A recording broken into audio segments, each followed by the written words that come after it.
દુંદાળા દેવની આરાધનાનું પર્વ ગણેશ મહોત્સવ તેના મધ્ય ચરણમાં પહોંચ્યું છે.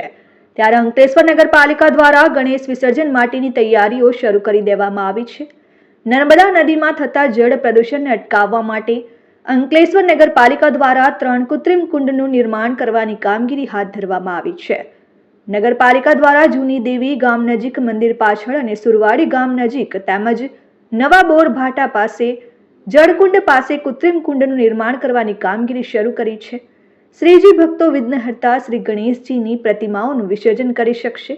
વિસર્જનની પ્રક્રિયા સમયે નગરપાલિકાની ફાયર વિભાગ અને સેનિટેશનની ટીમ તૈનાત રહેશે.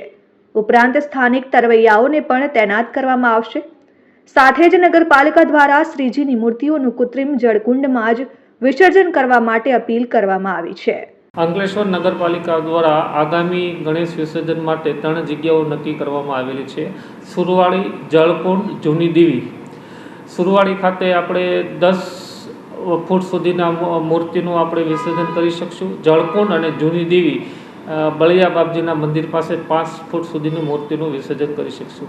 આ રીતે આગામી તહેવાર માટે ગણેશ વિસર્જન માટે અંકલેશ્વર નગરપાલિકા દ્વારા તૈયારી કરવામાં આવી છે. તેમજ નગરપાલિકા દ્વારા ફાયરની અને સેનિટેશનની ટીમો પણ વિસર્જનના દિવસે હાજર રહેશે અને વિસર્જનનું કામ શાંતિપૂર્વક થાય એ માટે નગરપાલિકા તમામ પ્રયત્નો કરશે.